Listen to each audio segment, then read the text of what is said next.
Olá, meus irmãos, estamos aqui juntos mais uma vez para tratarmos da palavra de Deus, daquilo que o Senhor tem para nós, com grande alegria, que nos colocamos em volta ou ao redor da palavra de Deus. A palavra de Deus, ela nos alimenta, a palavra de Deus, ela é aquilo que deixa a nossa alma satisfeita. E por isso nós vamos seguir com o nosso material nessa escola bíblica que temos utilizado, que é Discípulos Lado a Lado. Nós já estamos na lição 46 e hoje vamos tratar do tema Amparando os Fracos. O nosso texto base continua sendo Primeira carta de Paulo aos Tessalonicenses, capítulo 5 e o verso 14. Hoje vamos tratar de uma outra parte que podemos chamar de terceira ordem deste versículo.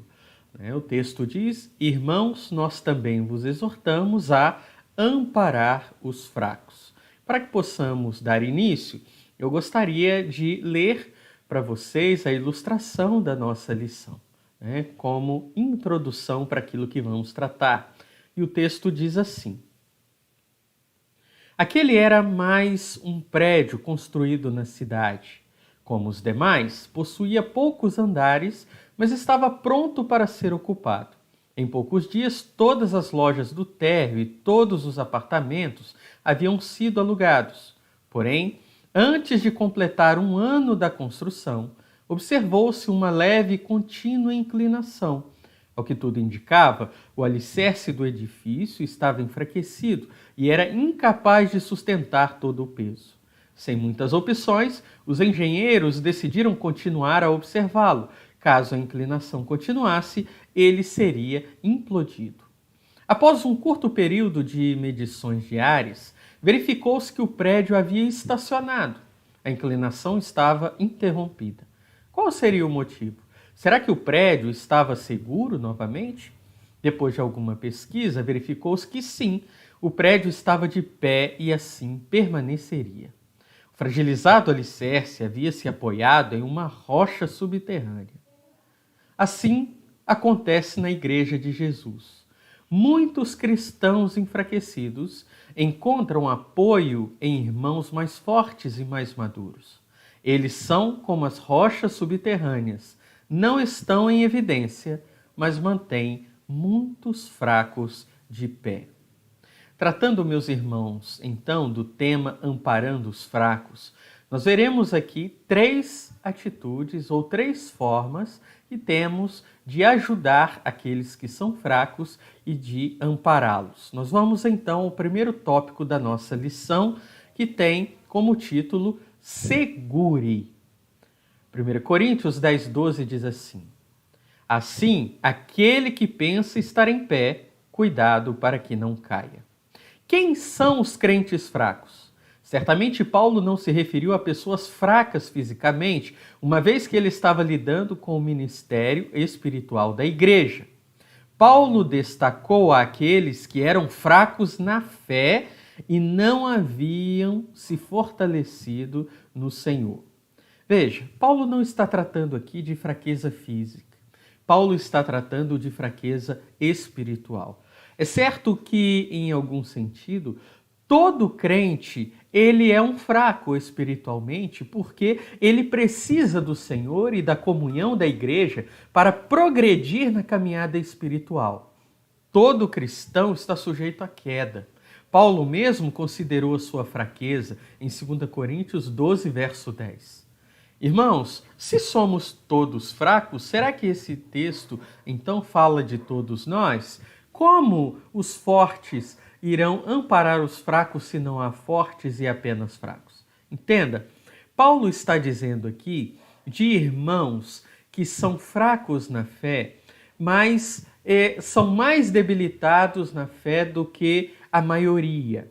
Ele está tratando aqui de pessoas na igreja que ainda não aprenderam a confiar no Senhor da forma adequada.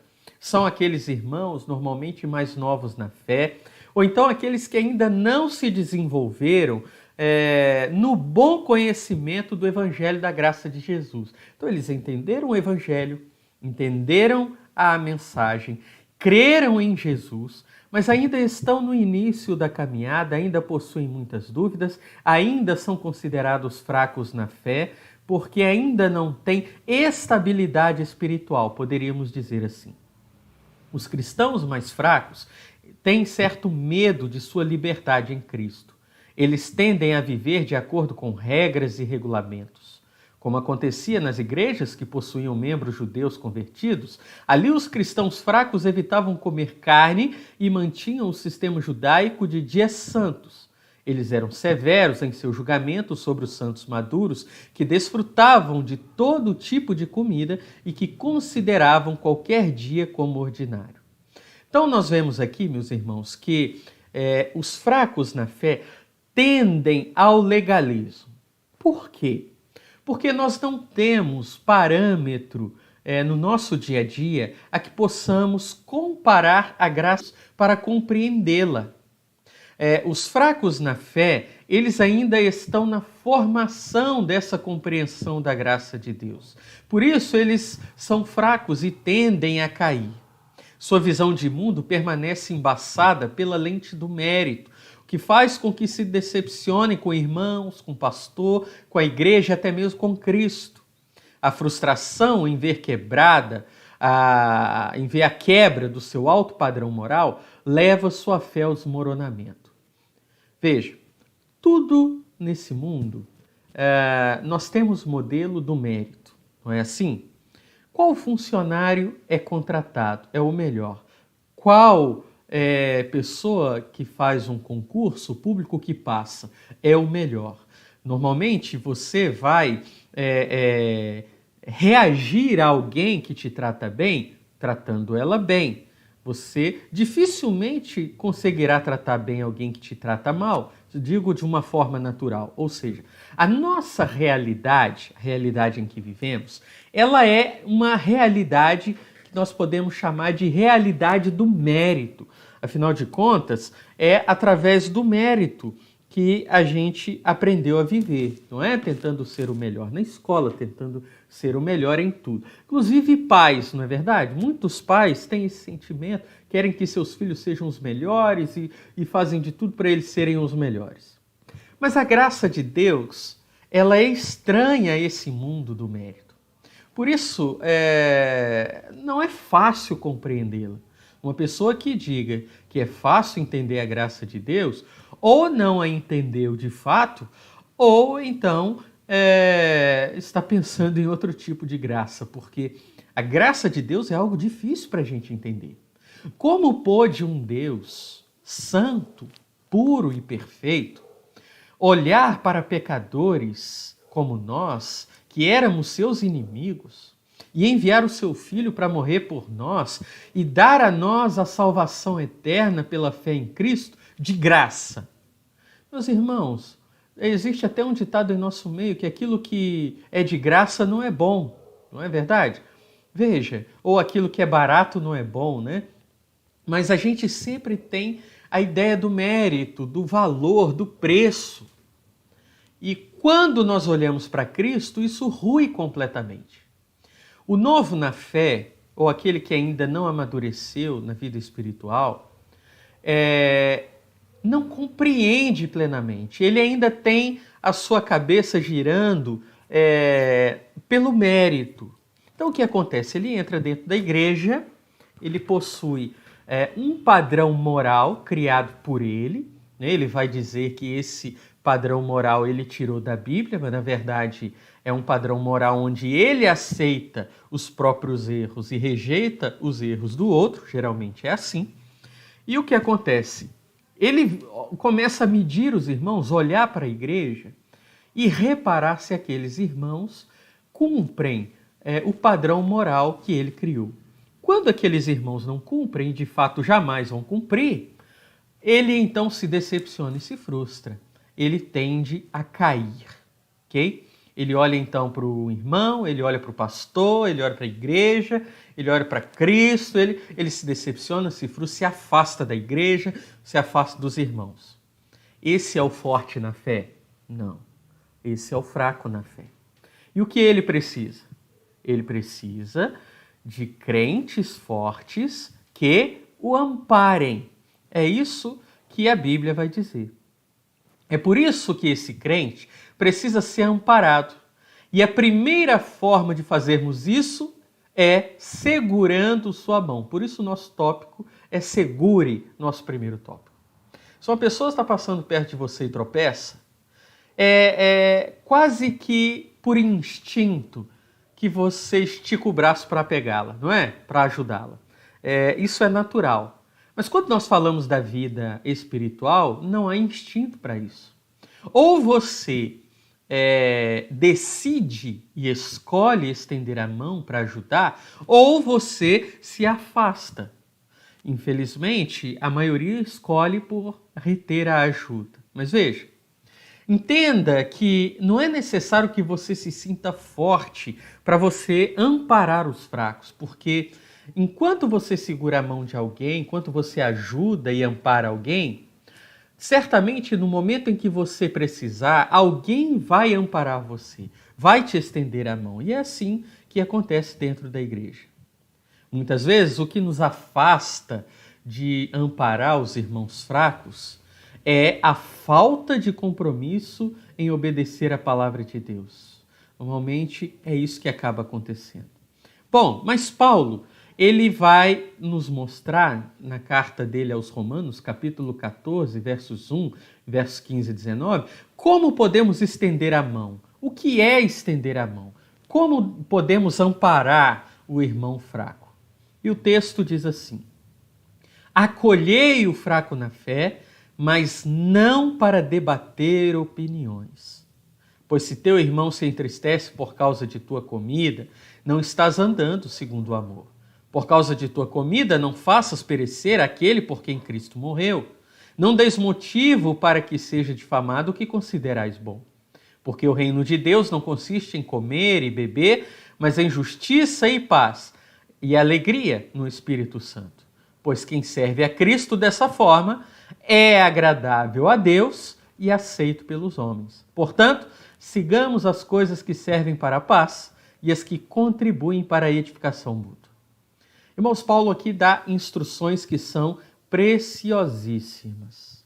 Em primeiro lugar, como você deve abordar o fraco na fé? É debatendo com ele? É mostrando para ele o quanto ele está errado? É apontando para ele os erros de forma contundente? Ou seja, e se ele não te ouvir, é porque ele é um descrente, ele não tem interesse com a palavra? Não é assim. Paulo deixa claro, o fraco na fé precisa ser acolhido. Adianta um jovem que está cursando o 9º ano do fundamental querer que a criança que está cursando o 1º ano do fundamental resolva os problemas matemáticos que ele resolve? E adianta ele discutir com esse menino para que ele resolva da maneira correta os problemas que ele foi aprender quando estava no 9º ano? Claro que isso não faz sentido, irmãos.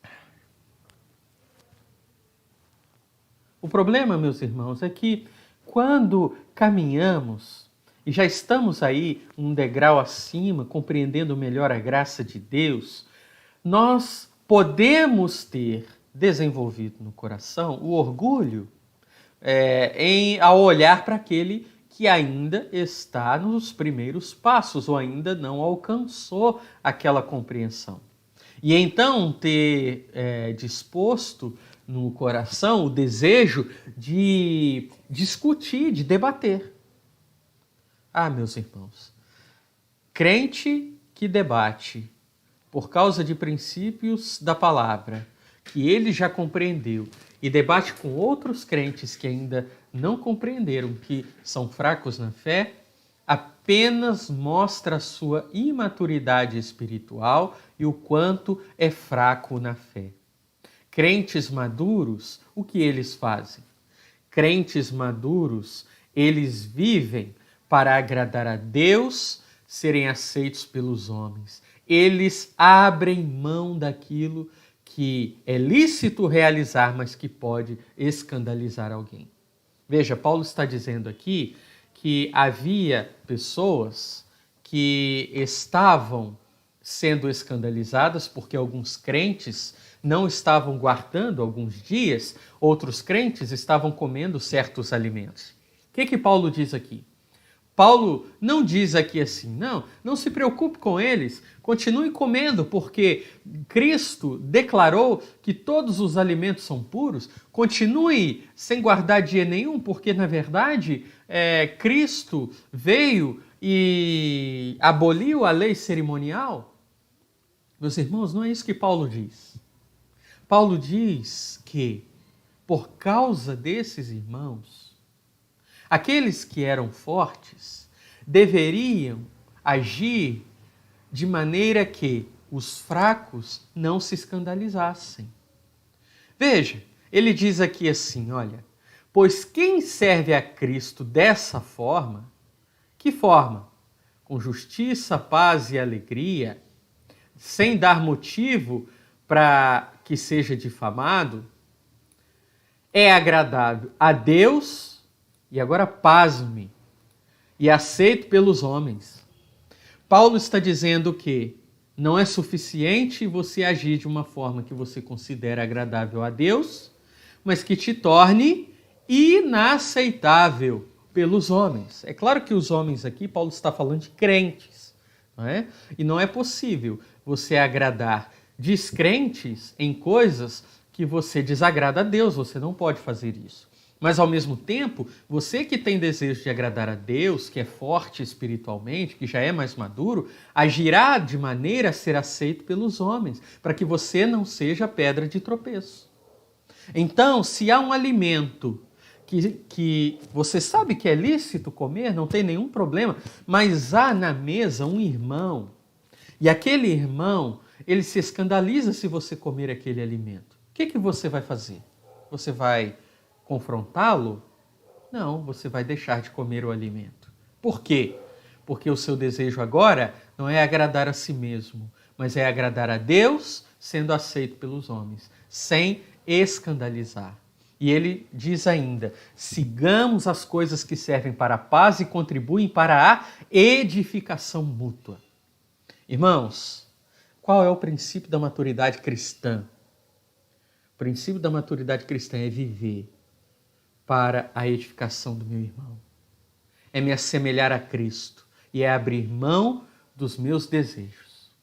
Há muitas coisas que eu poderia citar como exemplo aqui, que crentes fazem e que escandalizam os outros, e que essas coisas em si não são pecado, que a Bíblia não condena, mas faz com que outros tropecem.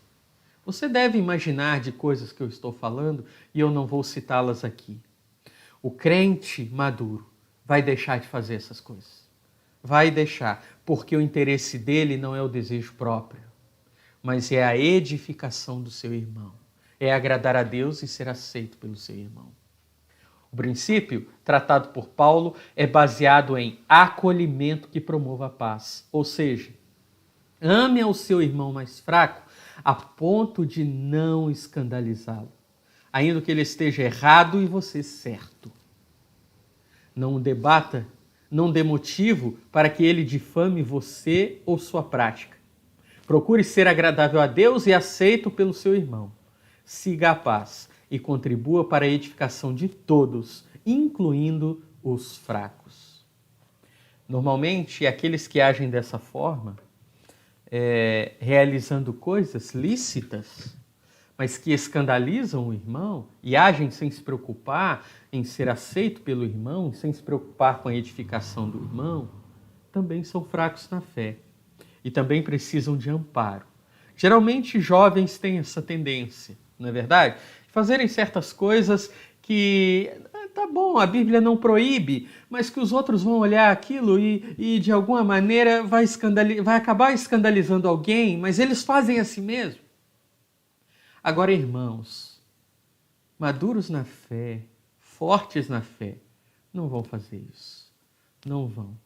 E mais, não vão julgar aqueles que fazem, no sentido de condená-los. Mas, pelo contrário, verão neles Crentes fracos que precisam de amparo. Que precisam de amparo. Muito bem, sigamos para o nosso segundo tópico, ou nosso segundo ponto da lição. Então, para amparar os fracos, você precisa segurá-los. Eles estão caindo, estão quase caindo, você estica a mão para ajudá-los a permanecer de pé. Mas você também deve dar suporte. Romanos capítulo 15, verso 1 diz assim: nós que somos fortes temos o dever de suportar as fraquezas dos fracos, em vez de agradar a nós mesmos. O que significa suportar as fraquezas dos fracos? Será que suportar as fraquezas dos fracos aqui é quando você tem na igreja aquela pessoa que não desenvolve espiritualmente, sabe? Aquela pessoa que sempre está falando na hora errada, sempre está dando um palpite errado, e aquela pessoa, aí você pensa assim, não, mas a Bíblia diz que eu tenho que suportar essa pessoa, então, será que é nesse sentido? De aguentar a chatice do outro, né? É claro que não. Paulo não está falando disso. E para provar isso, eu trago aqui a palavra no grego suportar, ela é bastasso, que significa sustentar, apoiar. É como uma coluna que dá sustentação para o teto. Sem a coluna, o teto desaba. E como nós poderíamos aplicar isso à nossa vida? Que exemplo melhor poderíamos ter? Bom, é como uma mãe. Uma mãe que carrega o seu bebê que ainda é incapaz de andar. Veja que a mãe tem que suportar o bebê, no sentido de aguentá-lo, o peso, né? De dar suporte para que ele não caia, para que ele receba o cuidado necessário para que ele venha crescer e desenvolver. Assim deve ser a atitude do cristão forte em relação ao fraco. Os que compreendem melhor a graça de Deus devem dar suporte aos que ainda estão aprendendo. Cristãos maduros não vivem mais para agradar a si mesmos. Eles estão interessados no crescimento dos seus irmãos e, por isso, carregam as fraquezas desses irmãos até que estejam fortes o suficiente para caminharem sozinhos. Veja o que Paulo disse aqui. Nós, os que somos fortes, temos o dever. Paulo não está dizendo aqui que é uma escolha. Não, se você quiser, você pode.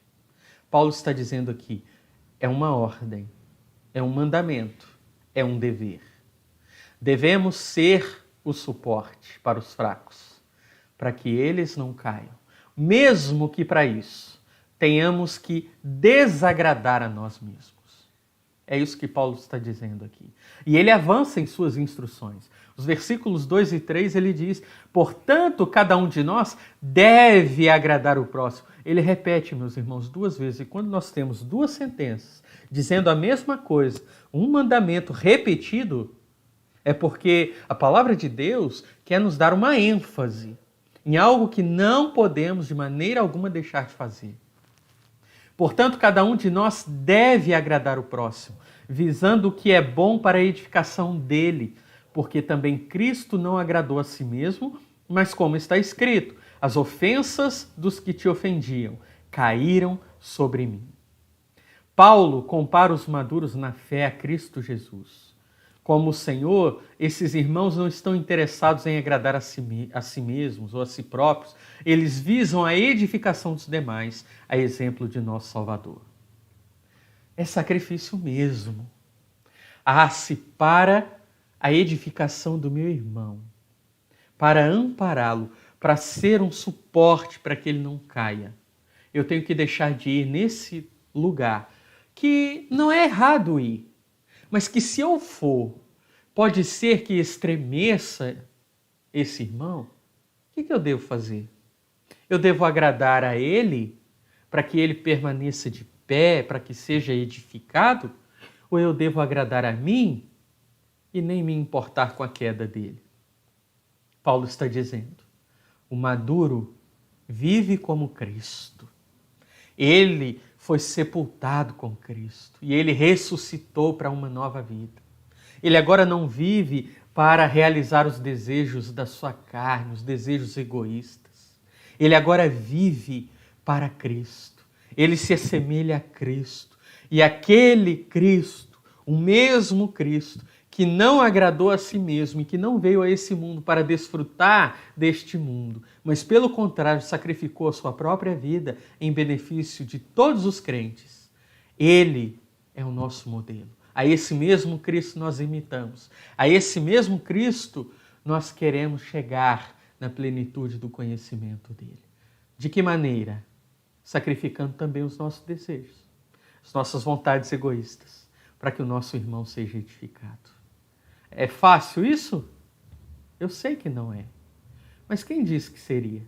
Será que foi fácil para Jesus vir a esse mundo e sofrer tudo o que ele sofreu, o escárnio, a zombaria, sendo desacreditado, ouvindo blasfêmias, apanhando literalmente e por fim morrendo com a pior morte que já existiu nessa terra, a morte de cruz? Você acha que foi fácil para ele? Não foi, meu irmão. E aquilo que Cristo pede de nós, eu não vou dizer pede, mas aquilo que ele nos manda realizar, não é pesado demais. Por isso, ampare os fracos. E não só ampare, mas também apoie. Então, segure, ampare no sentido de suportar, dar o suporte, dê o suporte e apoie. Colossenses capítulo 1, versos 10 a 12, diz assim: Assim oramos para que possais viver de maneira digna do Senhor, agradando-lhe em tudo, frutificando em toda boa obra e crescendo no conhecimento de Deus, fortalecidos com todo vigor, segundo o poder da sua glória, para que com alegria tenhais toda a perseverança e paciência, dando graças ao Pai, que vos capacitou a participar da herança dos santos na luz. Em nossa ilustração inicial, nós vimos que um prédio não caiu porque encontrou onde se apoiar. Entenda o que eu quero dizer com o apoie o seu irmão aqui. É porque às vezes acontece de você esticar o braço para ajudar o que está caindo. Às vezes acontece de você tomar a decisão de ir lá e se colocar como coluna para sustentar o peso para que o seu irmão não caia. Mas tem vezes e há situações em que o irmão mais fraco se aproxima e se apoia em você. Você não o procurou, mas foi ele quem procurou você. Quando isso acontece, você tem duas escolhas. A primeira dela é simplesmente ignorar o irmão e se afastar. É claro que quando você fizer isso, provocará a queda dele, ele vai cair. Mas há também uma outra opção, uma outra escolha. Você pode escolher apoiar o peso para que o seu irmão não caia. E eu pergunto para você, qual dessas duas opções a Bíblia diz que você deve escolher? É claro que é a segunda, não tem dúvida disso, não é? Claro que é, evidente que é. Os irmãos que se aproximam buscando apoio devem ser acolhidos. Talvez você esteja se perguntando, mas eu também sou fraco. Como eu posso acolher o meu irmão se eu também sou fraco? Ele vai apoiar em mim, vamos cair os dois. Veja, olhando para si mesmo, se você olhar apenas para si mesmo, tenderá ao desânimo, porque você verá em si incapacidade. Mas a palavra de Deus não diz que você deve acreditar em você mesmo. A Bíblia não fala isso. A Bíblia também não fala que a sua força está no seu interior, que é só você buscar a sua força interior. Não. Olha o que Paulo disse aos Colossenses. Assim oramos, para que possais viver de maneira digna, agradando o Senhor em tudo. Como? Como podemos viver de maneira digna, agradando o Senhor em tudo? Só há uma forma: obedecendo ao Senhor. Não tem outra. É obedecendo ao Senhor que nós podemos agradá-lo em tudo, que podemos viver de maneira digna. Mas veja que há aqui uma certa condição. É preciso que você tenha a disposição para frutificar, para realizar a boa obra e para crescer no conhecimento de Deus. Veja o que a nossa lição diz. Escrevendo aos Colossenses, Paulo diz que os crentes daquela igreja poderiam viver em obediência a Deus, desde que estivessem dispostos a frutificar e a crescer no conhecimento de Deus. O poder e a capacidade para a perseverança viriam do próprio Senhor. Deus não espera, meu irmão, que você seja forte para que possa apoiar os outros, porque Ele será a sua força para que você apoie os outros. Se você estiver maduro espiritual, ao ponto de desejar na sua vida frutificar em toda boa obra, se desejar crescer no conhecimento de Deus, você será fortalecido, veja, com todo vigor. Que vigor? Vigor que vem do poder, o poder da glória de Deus. É Deus quem nos fortalece para que a gente possa amparar os demais. É Deus, meus irmãos, que nos dá vigor para que a gente possa obedecer a Ele mesmo. É Deus quem nos dá as condições, desde que tenhamos disposição para a frutificação e para crescer no conhecimento. O Senhor é aquele que nos dará perseverança, que a gente possa prosseguir. Então nós vamos prosseguir. Perseverança em paciência, dando graças a Deus. Por que dando graças a Deus? Porque quem nos capacitou? Quem nos capacitou foi Ele. Então, a forma de apoiarmos o nosso irmão, de ampararmos, de segurarmos, de suportarmos, é através do poder da glória de Deus. Somente através do poder da glória de Deus. E entenda o seguinte, às vezes o cristão, ele pode se sentir forte. E aí, meu irmão, todo aquele que se sente forte, na verdade, está fraco. Isso parece uma contradição, mas não é. E o que eu vou ler para você agora da lição, eu quero que você preste muita atenção agora, porque se você ouvir apenas parte, você vai entender tudo errado. Então, se você está com atenção em outra coisa, volte sua atenção para aquilo que eu vou dizer agora, para que você não possa compreender errado. Veja, o forte espiritual não é o que ora mais, lê mais a Bíblia, realiza mais obras que podem ser vistas por todos. Mas espera aí, pastor. Eu pensava que o forte espiritual orava muito, lia muito a Bíblia e servia muito a Deus. Tá certo, o forte espiritual faz isso. Mas nem todo que faz isso é forte espiritual. E eu quero que você me entenda. O forte espiritual é o que faz tudo isso. É o que ora, é o que lê a Bíblia, é o que serve a Deus em obediência, mas faz tudo isso confiando em Deus e não nas suas próprias habilidades. Essa é a diferença. Às vezes o crente acha que já é tão espiritual, que já aprendeu tanto, que ele agora não confia mais no poder da glória de Deus, não confia mais que é Deus quem vai perseverá-lo, e ele começa a agir de acordo com a força que há em si mesmo, com as habilidades que ele acha que tem, e o que acontece com ele em seguida? Acaba caindo. E aqui eu trago uma figura para que a gente possa entender isso. Estou dizendo que você não deva orar, você deve orar. Não estou dizendo que você não deva ler a Bíblia, você deve ler a Bíblia o máximo que puder. Deve servir a Deus da melhor forma, mas confiando em Deus.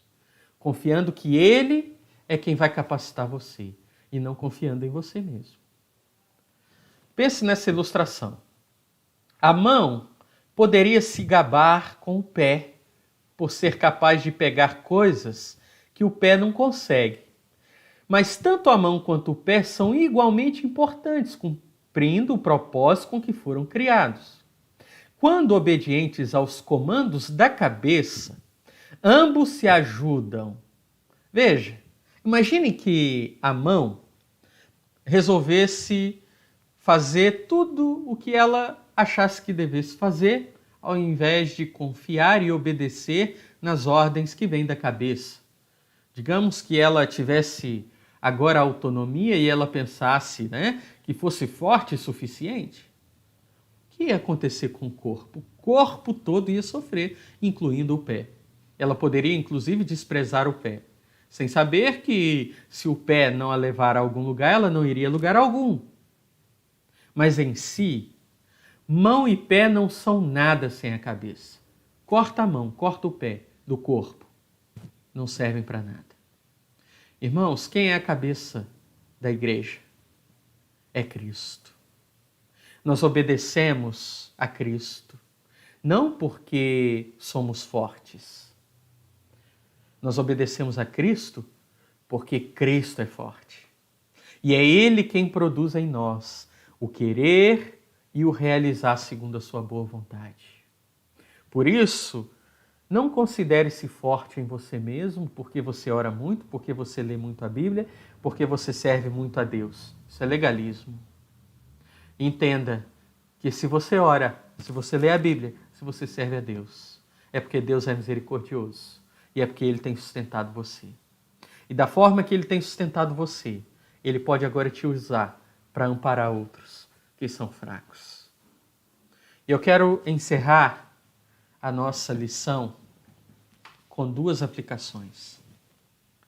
E a primeira aplicação aqui diz assim: ampare o fraco sem fazer avaliações.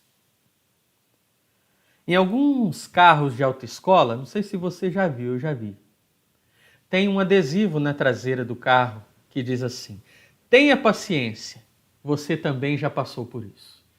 Você já viu? Por que tem esse adesivo ali? Porque as pessoas que estão aprendendo a dirigir tendem a cometer erros de principiantes. E é preciso que aqueles que já têm uma certa experiência compreendam isso e tenham paciência. Você acha que na igreja é diferente? É claro que não, meu irmão. Se você fizer um exercício agora, eu gostaria que você fizesse, de pensar nas coisas que você fez, nos erros infantis que você cometeu quando você ainda era novo na fé, quando você ainda era imaturo na fé. Tenho certeza que você vai lembrar. Se você não lembrar de nada é porque talvez você ainda esteja nesse estágio, né? Estou brincando, meu irmão. Mas veja, você vai se lembrar de coisas que você fez e que você não faria hoje. Por isso, meu irmão, não adianta olhar para aqueles que são fracos na fé com um olhar de condenação, com um olhar de avaliação. Mas esse irmão já deveria ser mais maduro. Não. Devemos ter um olhar de misericórdia para os fracos na fé. Porque o nosso chamado não é para avaliá-los. O nosso chamado é para ampará-los. E é assim que vamos obedecer o nosso Senhor. Mas eu preciso fazer um adendo aqui. Quem são os fracos? Os fracos são aqueles que cometem deslizes, ainda espiritualmente infantis, mas que não realizam pecados ou não cometem pecados de forma deliberada. A gente precisa entender bem isso. Não estou dizendo aqui que a gente deve amparar aquele irmão que é um pecador deliberado, porque isso não é fraqueza, isso é outra coisa. É como se a pessoa que está aprendendo a dirigir, ela de vez em quando esquecesse de dar a seta. Fosse preciso que o instrutor dissesse: olha, não esquece, você precisa dar seta, você esqueceu de novo. Aí a pessoa que está aprendendo vai dizer assim: é verdade, vou tentar não esquecer.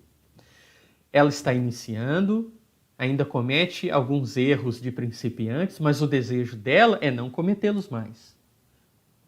Aquele, meu irmão, que está aprendendo a dirigir, que o instrutor diz para ele assim, olha, na próxima bifurcação você entre à direita e a pessoa vai e entra à esquerda de uma forma deliberada porque quis desobedecer.